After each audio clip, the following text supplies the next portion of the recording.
think it's something that, if we want to toss around the word sports performance as opposed to strength and conditioning, if I want to sit on my high horse and say, no, I'm not just strength and conditioning, I'm a sports performance specialist. Great. Then I need to know every single thing associated with sports performance, because that's the title I'm giving myself. And that includes psychology, not just sports psychology, general psychology, addiction psychology. I mean, everything, right? So whether you like it or not, you are having a psychological impact on every player. correct. So, you And better. I think you brought it up. You brought up a great point, Fergus, is those who will have the most psychological impact on the players are the ones with which they're most integrated. And that happens to be the strength coach more than anybody else, just by nature of the job. Now, I'm not saying every strength coach needs to be a PhD in psychology, but we probably need to pull our weight to learn a little bit more about human behavior. And to the other point of what Fernando was saying is that if they're going to employ a sports psychologist who is going to be a salaried position and involved with the players, then it's my opinion that to do it properly, they need to be integrated into the team. And so like they don't just get to sit in their office and say, come see me. That's so lacking in context. It makes me want to throw up. Like, no, listen, but also think about it as well. You can have a far greater force multiplier effect as a psychologist working with coaches who can go forward. Agree. Then you can deal with the particularly challenging issues, as opposed to, like you said, sitting in your room waiting for someone to knock on your door, with blood on their hands and an axe in their, in their bag. Like, I mean, it's a bit late then. Well, exactly right. But let's say that somebody is employed and they're being pitched as, hey, we have the sports psychologist because we want to check a box. So we want to, cover our behinds or whatever, however you want to think of it. Well, in my opinion, then that person needs to be encouraged to be around. Like I need to see the players when they're eating meals. I need to see the players when they're training in the weight room. I need to see the players when they're training on the field. I need to be present for these guys or these girls all the time. Like I just have to be around. They need to look at me as, okay, that's the person. And I've seen it before where they have a sports psychologist, quote unquote, on staff who sees the players way less than the team chaplain, because the team chaplain's around, and so it's whether it's psychology versus religion, that argument, I'm not going to get into that, but it's one of these things where it's like the chaplain's around. He's going to every game. He's talking before games. He's around the players. He's constantly just getting a pulse of what these guys are going to. So who's going to be their main driver of who they're going to go to? It's probably going to be the chaplain versus the psychologist, because the psychologist just sits in the office, says, come see me, I'll give you a profile of mood states and we'll figure out where you're at and I'll show you your results and we'll do this and that. And it's like, well, no, I think like to me, the perfect sports psychologist, to your point, Fergus, is somebody who was a former coach, former player, somebody who just understands the game, and specifically in that game with which they're involved.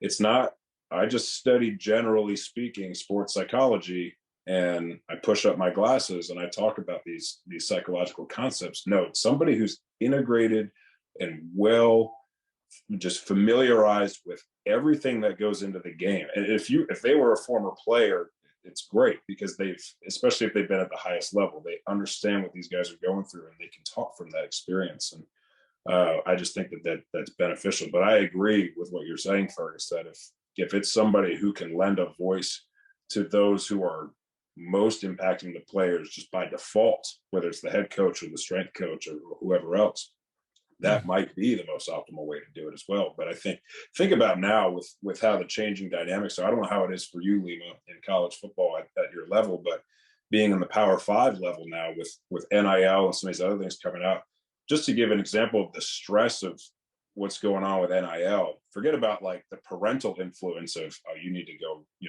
make $500,000 this season for your family and things like that. Forget about the stress of that. Think about the fact of there's a website, maybe multiple websites. I know there's at least one where if I'm a Power 5 college football player, I can type my name in there and it will tell me my annual worth in dollars. Wow. For what I contribute to the game of college football, and it goes from $50,000 or less to over $2 million is my annual net worth. So these guys are looking at this like, well, that's my estimated Is it one for net strength worth. coaches? What's that? Is it one for strength coaches? I need to start a collective. But you should start it. The number's going to be way lower. So much lower.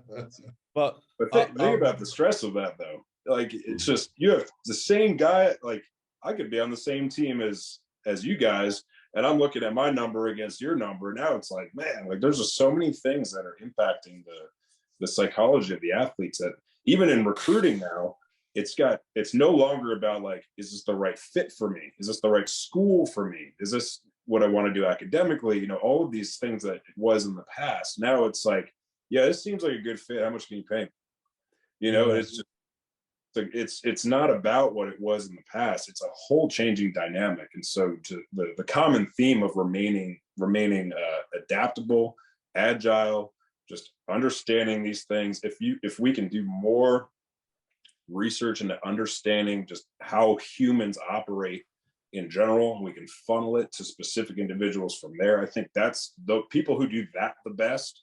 They understand the adaptability associated with a changing human behavioral component. They're going to stay ahead of everybody else. And that's the stuff that is tricky to learn, but I think it's necessary for all of us to get an understanding of just how people operate in general. Yeah, I think, regardless of the sport, the level, the country, the culture, and stating that the person that would be taking that role knows what they're doing. I think the key component to any role like that is trust. Whether you trust the person because he used to play the sport, because he shows up, like showing up is half of the battle. But with no trust, there will be no sports psychology, right? It's not about getting the visualization technique and the breathing technique and the title and the anything. No, it's true. Like, I'm not saying those things don't work. I've definitely like you can work for some. dabbed on those. Work for some people. Yeah. But next thing you've got a guy doing, breathing work, journaling, meditation, visualization. Like now you've added more things to it. And I agree with Kat. I think you want somebody who understands what the player is facing. And you can't, you can look to a former player, you can look to a veteran, you can look to somebody who has excelled in another sport. I hired two, I guess, mental performance coaches. I wouldn't call them psychologists, but I remember the two things I told them was, I've got two rules. One, do not talk to the player about their game. Like, don't coach them on the game. You can tell them if they've got an issue around stress or anxiety, give them an example from when you played, but don't coach them. That's the coach's job. So don't blur that line. And the second thing is, at practice, do not stand beside a coach. You can stand anywhere you want, just do not stand beside a coach. Because sure as heck, if I've been having coffee with the guy over breakfast, telling him about something I'm going through, and I go out to practice and I see him standing beside the head coach, doesn't matter what he says, I'm still thinking he's talking to the head coach about what we just spoke about. And that comes back to that trust, build that trust, and be sometimes as well. There's a famous story about Abraham Lincoln during the Emancipation. It was around Christmas time. He was, the newspapers, some of the newspapers were saying, oh, you have to free the slaves. Some of them were saying, oh, you shouldn't. So he called a friend of his from Springfield, Illinois, who came over to the White House, and they sat in the White House all day, sat around the fire. And all Lincoln did was read the newspaper articles. He would read letters. And as his old friend was heading back in the carriage, he realized that through the whole day, Lincoln never asked him for his opinion. And the moral of the story is sometimes players just want someone to listen to them and not judge. Sometimes that's all that person is going to do. And that can be invaluable because coaches can be so busy with everything that's going on. Sometimes it's hard for the sports coach or even the strength coach to make that time. So having a resource like that that players can hang out with, have a laugh, and speak to is invaluable.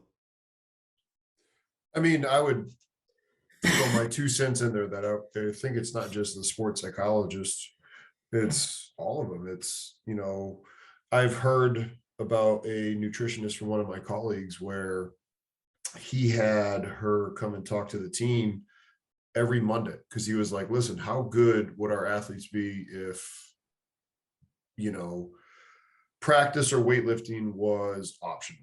And I was like, oh, obviously not good. He goes, well, that's how it is with nutrition here. He's like, obviously it's not like they're on their own and it's not carrot houred. He's like, so I'm going to put it at the end of the lifting on this day where the nutritionist is going to come down and we're going to schedule these talks. And it was the same premise that everybody's talking about now, like just to be around and just to build that relationship and force that. So I think it matters, you know, again, for all of us, whether it's athletic training, whether it's the strength and conditioning coach. Cam, that was hilarious talking about the sports performance of the title because it has gotten outrageous. But you could even say with the sport coaches, right? Because if a sport coach isn't around after practice because they are just simply watching film, it's not going to matter. So yeah, you just have to be around. And it made me think of a book. I don't know if any of you guys have read it before. I think it was called The Like Switch, Like, not light, but like. Mm-hmm. And the whole point of like getting people to like you by just being around, and you're not always, as the strength coach, you're not just around giving them news about strength and conditioning or so-and-so with like, no, you're just around and they're used to seeing you and you're not just delivering bad news. You're just around and you're a part of the organization and you're there. And, you know, hearing you guys talk about being willing to just watch film and just be around them and be a voice, like, or excuse me, an ear to listen, because if you want to be interesting, right, you need to be interested in the other person, right? And that what I've been working on myself and trying to learn too. Something else, just real quick, in relation to a global team psychology that I find really fascinating, and it ties perfectly into not only being present, being around, being integrated, but also just listening without even saying anything, just paying attention and hearing what's going on around the team. Is I read a paper, I can't remember how they studied it or what the mechanisms or methods were associated with the paper, but it was a psychological based paper in relation to team dynamics. And essentially what they concluded was that those who had the most impact on the team psychology, it wasn't the head coach, nor was it the team captains, but it was all of the murmurs around the locker room. All of the people who just, they have these little murmurs, these little opinions and things, and those, which way are those swaying?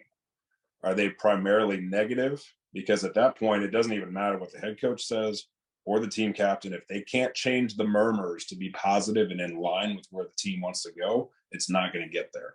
And so it's all of the little murmurs of the people that are not leaders that actually impact the global psychology of the team. And I thought that was really fascinating, because if you were somebody who was in a leadership position and you just brought in other leaders, like, hey, I'm going to bring in, you know, I'm a head coach, I'm going to bring in my offensive coordinator and say, hey, you know, how's the offense doing? My scheme looks great, everything's looking good, whatever. Okay, I'm going to bring in my quarterback, who's a team leader, team captain.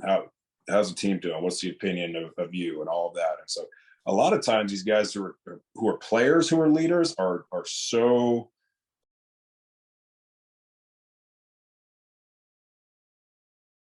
Congratulations on making it to the end of the video.